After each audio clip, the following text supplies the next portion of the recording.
बहुत बहुत स्वागत है आपका। Thank you very much for coming to the session. तो आज की प्रैक्टिस हम शुरू करते हैं। Actually today session is gonna be a kind of practice session. Revision होगा इसके अंदर।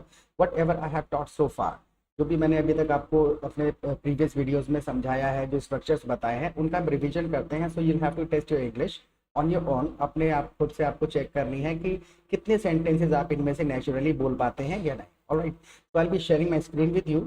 मैं अपनी स्क्रीन आपके साथ में शेयर कर देता हूँ। और बेस्ट तरीका बस यही है कि जो भी चीज़ आपको स्क्रीन पर दिखती है, अगर आपका सेंटेंस ठीक नहीं बनाया है आपने, तो दोबारा से उसको रिपीट करिएगा मेरे साथ, तब ये स्ट्रक्चर्स आपको याद हो जाएंगे। लाइटली, बहुत ही बेसिक से स्टार्ट करते हैं, फिर एडवांस लेवल के स्ट्रक्चर्स की तरफ हम बढ़ जाएंगे। ओके, हाँ, क्या चल रहा है, स्टोरी से कनेक्ट होना है। सपोज कोई दो फ्रेंड के बीच का कॉन्वर्सेशन है, क्या चल रहा है, तो बिल्कुल बेसिक है, व्हाट्स गोइंग ऑन। या फिर आप इजीली और ज्यादा थोड़ा और इनफॉर्मल होना चाहते हैं, कैजुअल वे में कह दिया जाता है what's up, what's up, what's going on, same है, राइट। व्हाट्स गोइंग ऑन, क्या चल रहा है। नाउ, मैं अभी सोकर उठा हूं, मैं अभी सोकर उठा हूं। I just woke up, I just woke up, या फिर I have just woke up भी कह सकते हैं। आई हैव भी लगा देंगे, और आई जस्ट वोक अप यानी आप पास्ट इंडिकेट कर रहा है, जस्ट वोक अप यानी बिल्कुल रिसेंटली अभी सो के उठा ही हूं। I just woke up. What the point. Now the next sentence is, इतना लेट कैसे हो गए। अब सामने वाला पूछ रहा है इतना लेट कैसे हो गया। ऐसा मैंने सपोज मैंने कह दिया आई जस्ट वोक अप, अभी उठाऊं। सामने वाले को पूछना है इतना लेट कैसे हो गए, तो लिटरली इनको थोड़ी ना ट्रांसलेट करेंगे। आप बोल के देखिए पहले आपने क्या कहा, राइट। आपने डिसाइड कर लिया है कि आप क्या कहने वाले हैं इस चीज को पूछने के लिए, इतना लेट कैसे हो गए। लेकिन अगर मैं कहता तो बिल्कुल बेसिक कह देता हूँ, व्हाई सो लेट। सामने वाला कह रहा है कि आई जस्ट वोक अप, मैं कह सकता हूँ व्हाई सो लेट, इतना लेट क्यों, राइट। इतना लेट कैसे हो गया। तो लिटरली करना क्या होता है, शब्दों को, सारे के सारे शब्दों को यूज नहीं करना है। फीलिंग पता होनी चाहिए, क्या कहना चाहते हैं, उसको कहने के ऑल्टरनेट बहुत सारे हैं। कम से कम 15-20 ऑप्शन होते हैं इंग्लिश में एक ही बात को कहने के। Now the next sentence is, कल 3 बजे तक जागता रहा। सामने वाले से पूछा गया व्हाई सो लेट, इतना लेट क्यों उठ रहे हो। वो कह रहा है कल 3 बजे तक जागता रहा। रात की बात हो रही, कल रात 3 बजे तक जागता रहा। I was awake till 3 o'clock last night. I was awake till 3 o'clock last night. अब देखिए, मैं जागता रहा पास्ट वगैरह के लिए इसमें कंफ्यूजन में नहीं पड़ना है कि अवेक का अवोक लगाएं, अवेकन लगाएं। ये अपने आप में अवेक ही यूज होता है ऐसी कंडीशन में।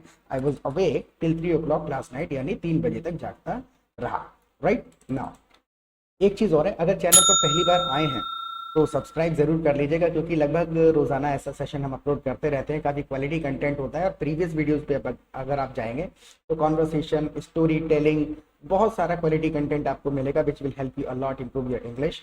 और फ्री में, बिल्कुल फ्री में आप हमारी लाइव क्लासेस भी अटेंड कर सकते हैं हमारे एप्लीकेशन पर। तो ड्यूरिंग द सेशन में अपना नंबर आपको दूंगा, आप मुझे व्हाट्सएप कर दीजिएगा।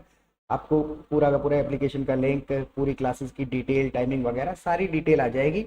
वहाँ कम्युनिटी में जब आप आएंगे को लर्नर्स के साथ, जब सिचुएशनल इंग्लिश को आप सुनेंगे तो समझ में आ जाएगा कि एक पर्टिकुलर सिचुएशन को एक्सप्रेस करने के कितने ऑप्शंस हैं और कौन सा ऑप्शन सूटेबल होता है कैसी कंडीशन में। सिचुएशन में समझ आएगा कि क्या बोलना है। What the point. तो क्लासेस आर एब्सोल्युटली फ्री, बिल्कुल फ्री में है। तो पूरा देखना है, फीडबैक देना है, सब्सक्राइब करना है और नंबर लेके व्हाट्सएप करना है। Okay, let's get back to it now. Business कैसा चल रहा है। अब किसी को हमको पूछना है कि बिजनेस कैसा चल रहा है।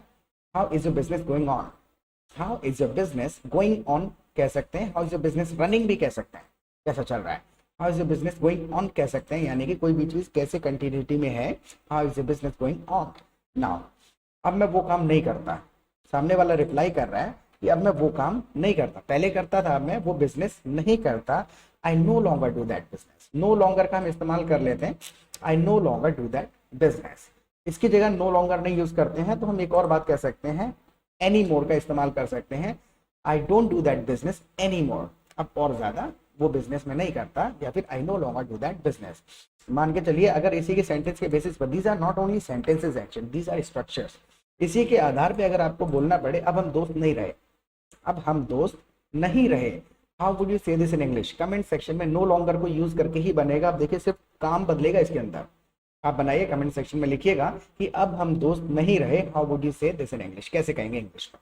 ओके, पॉज करके लिख लीजिएगा, don't be lazy at writing. Okay, now the next sentence.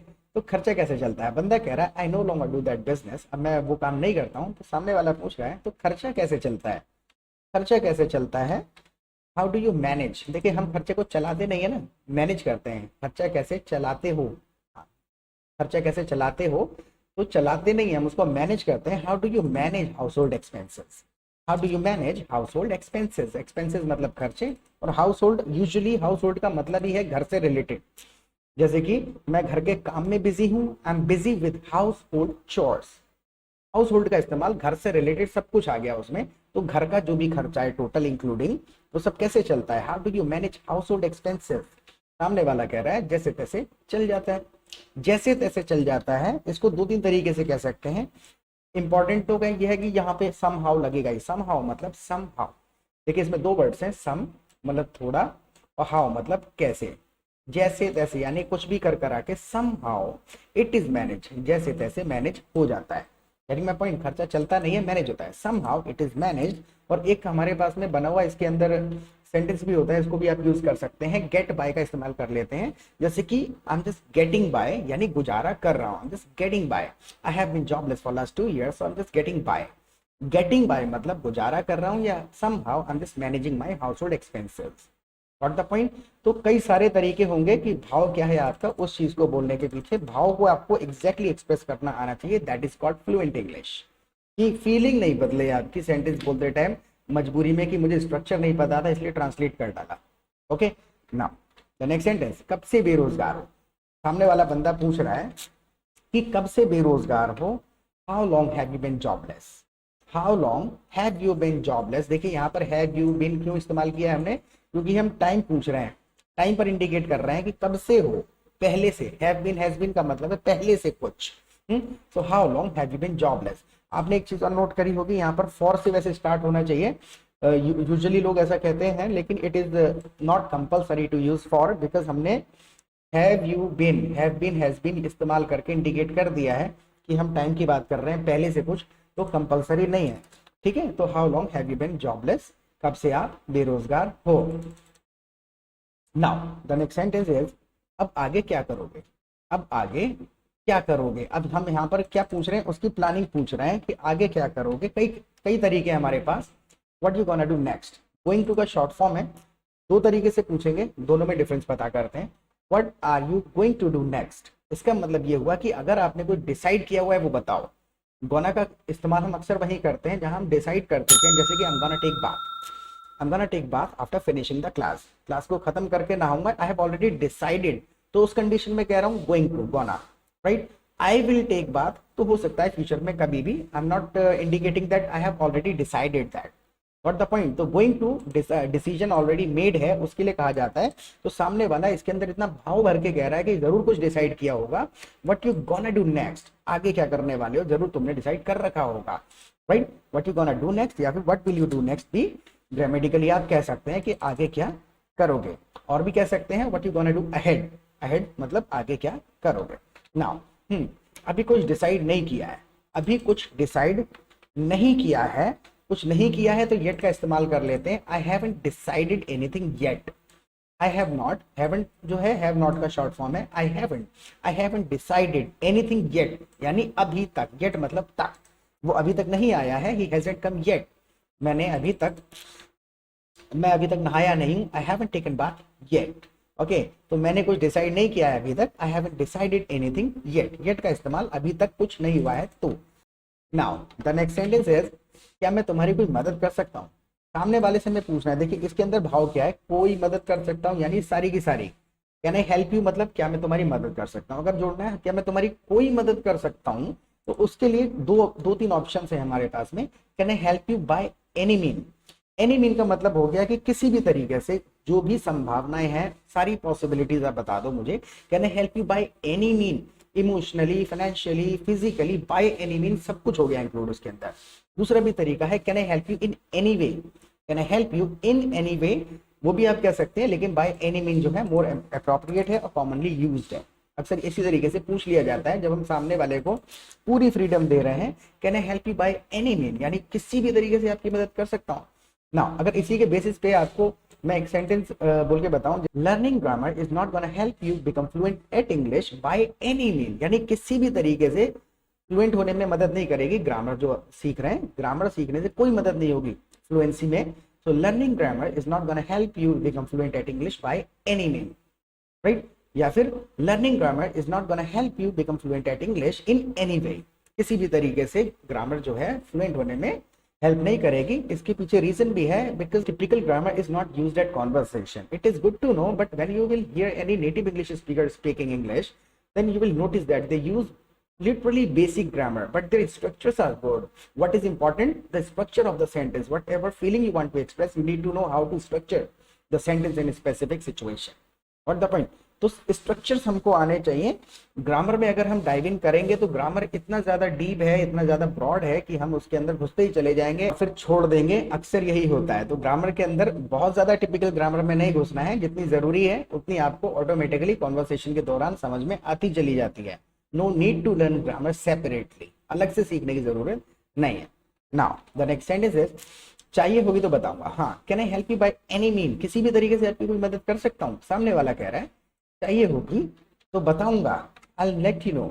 देखिए I'll let you know if I need, यहाँ पे देखिए दो बार हमने फ्यूचर यूज किया, चाहिए होगी तो बताऊंगा। हिंदी में दो बार फ्यूचर यूज हुआ है, लेकिन ऐसी कंडीशंस में क्या करते हैं हम, एक ही बार यूज कर लेते हैं। I'll let you know if I need, एक बार हमने इंडिकेट कर दिया है फ्यूचर। However, अगर आप ऐसे भी कह देते हैं I will let you know if I'll need, तब भी वो ग्रामेटिकली गलत नहीं है, आप बोल सकते हैं। लेकिन इसको आप दो सेंटेंस ना समझ के एक ही सेंटेंस समझिए। I'll let you know if I need, मुझे चाहिए होगी तो मैं बताऊंगा। ठीक है, तो ये दो सेंटेंसेस नहीं है, अपने आप में एक ही सेंटेंस है कुल मिला करके। I'll let you know if I need। Now the next sentence is, मुझसे कभी मत शर्माना। अब सामने वाला दोस्त और ज्यादा एम्फसाइज कर रहा है कि मुझसे कभी मत शर्माना। Don't ever feel shy with me, never feel shy with me। देखिए don't ever और never दोनों ही सेम है। Don't ever feel shy with me या फिर never feel shy with me। With me का भी इस्तेमाल कर सकते हैं, और इससे ज्यादा अप्रोप्रिएट होता है around me. Never feel shy around me. Shy shy वाला जो सेंटेंस होता है ना, इसके साथ अराउंड का ही इस्तेमाल होता है।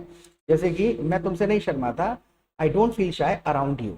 आई don't feel shy with you भी कह सकते हैं, I don't feel shy from you भी कह सकते हैं, but around you is more appropriate और बिल्कुल ज्यादा नेचुरल है और कॉमनली वही यूज होता है।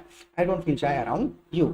सामने वाले को कहना है नेवर फील शाय अराउंड मी, मुझसे मत शर्माया करो। ओके, नाउ आज के लिए क्या प्लान है, आज के लिए क्या प्लान है। अब देखिए आज ड्यूरेशन में सुबह सुबह कोई बंदा कह रहा है जस्ट वोक अप, अब उससे पूछते हैं उसकी प्लानिंग, आज के लिए क्या प्लान है।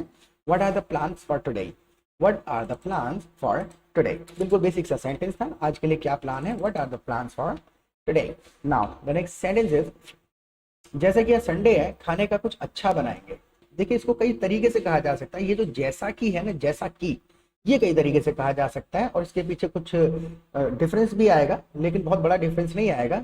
जैसा कि मतलब सिंस का इस्तेमाल करते हैं सबसे पहले। सिंस मतलब चूंकि, since it is Sunday today, since it is Sunday today we gonna cook something delicious. We gonna, यहाँ पे भी हमने दोबारा गोइंग टू का इस्तेमाल क्यों कर लिया है, because we have already decided that we gonna cook something delicious. Decision already ले लिया है हमने। Since it is Sunday today we gonna cook something delicious. दूसरा तरीका भी है, अगर हम सिंस का इस्तेमाल ना करना चाहें तो हम कह सकते हैं for it is Sunday today we gonna cook something delicious। और भी कह सकते हैं because, यानी कि क्योंकि, बिल्कुल literal translation, because it is Sunday today we gonna cook something delicious। तो कहने का तात्पर्य यह है इंग्लिश बहुत ही ज्यादा इजी है, क्योंकि इसमें हमारे पास में ऑप्शंस बहुत हैं, ऑल्टरनेट्स बहुत सारे होते हैं हमारे पास में। शर्त यह है कि जो भी स्ट्रक्चर यूज करें वो कंप्लीट होना चाहिए और पूरा होना चाहिए। सेंटेंस आधा अधूरा नहीं होना चाहिए और फेटल एरर नहीं होना चाहिए कि पास्ट की अगर बात कर रहे हैं तो उसमें विल वगैरह यूज ना कर डालें, और अगर फ्यूचर की बात कर रहे हैं तो उसमें सेकंड फॉर्म्स यूज ना हो जाएं बाय मिस्टेक, राइट। तो जो भी बोले स्ट्रक्चर पूरा होना चाहिए, सेंटेंस का कुछ सेंस बनना चाहिए, that's it. Now the next sentence, तुम्हारा पढ़ाने का काम कैसा चल रहा है। अब देखिए हिंदी में क्या चीज पूछ रहे हैं, पढ़ाने का काम कैसा चल रहा है, क्योंकि इस चीज को पूछने का तरीका यही है हिंदी में। हाउएवर फीलिंग क्या समझनी है हमको कि भाई तुम्हारी पढ़ाई लिखाई जो पढ़ाते हो वो कैसी चल रही है, बिजनेस की ही बात कर रहे हैं। तो इसको इंग्लिश में बोलने के और भी तरीके हो सकते हैं। How is the teaching going on, right. तो फॉर्मूला क्या था कि जब भी मैं कोई चीज पूछ रहा हूँ कैसी चल रही है, तो गोइंग ऑन का मुझे याद रखना है, how is your teaching going on. Now the next sentence is, अब तक कितने स्टूडेंट हो गए, how is the teaching going on. और एक चीज और क्वेश्चन पूछ लिया इसके साथ में, अब तक कितने स्टूडेंट्स हो गए, how many students have you got till now. देखिए इसके अंदर पूरा पूरा भाव भरा गया है कि पहले नहीं थे, आप पढ़ाते हो, अब तक कितने स्टूडेंट हो गए हैं, पहले से नहीं थे। How many students have you got, अब तक कितने स्टूडेंट्स हैव यू गॉट, और टिल नाउ लगा दिया है अभी तक। How many students have you got till now. I hope इतनी बेसिक ग्रामर डीपली समझाने की जरूरत नहीं है, आती होगी आपको। हाँ, how many students have you got till now. सामने वाला बड़ा सरलता से जवाब दे रहा है, ज्यादा नहीं है, बिल्कुल दो शब्दों के साथ में इसको रिप्लाई कर सकते हैं, नॉट मैनी, नॉट मैनी। देखिए मैनी और मच दोनों में बड़ा छोटा सा डिफरेंस है। नॉट मैनी यानी कि यहाँ पर वो गिनने लायक है, स्टूडेंट 10 20 50 100 500 हो सकते हैं, तो नॉट मैनी। अगर आपसे कोई बंदा पूछ लेता है is the T very sweet, क्या चाय बहुत मीठी है, तो आप कह सकते हैं नॉट मच, क्योंकि मिठास को हम काउंट नहीं कर सकते। तो कोई भी ऐसी कंडीशन जहां पर हम काउंट नहीं कर सकते वहां मच इस्तेमाल कर लेंगे, और जो चीज काउंटेबल है वहां पर मैनी इस्तेमाल कर लेंगे। तो सामने वाले ने पूछा how many students have you got till now, तो कह रहा है नॉट मैनी, यानी बहुत ज्यादा नहीं है। ओके, तो ये सेशन आप कैसा लगा इसके बारे में फीडबैक जरूर दीजिएगा। और I have already given my WhatsApp number, WhatsApp कर दीजिए। लाइव सेशन में जब आप आएंगे ना तो आपको खुद से रियलाइज होगा कि हाँ ये अच्छा तरीका है अंग्रेजी सीखने का, क्योंकि वहां पर आप सिचुएशनल इंग्लिश को सुनेंगे, काफी ज्यादा हेल्प मिलेगी, नॉलेजेबल सेशंस होते हैं और काफी एंटरटेनिंग भी होते हैं। वो लर्नर्स मिल जाएंगे जिनके साथ आप कम्युनिकेट कर सकते हैं और अपना पार्टनर ढूंढ सकते हैं। ऑलराइट, तो कल दोबारा मिलेंगे एक नए सेशन के साथ। Till then bye bye.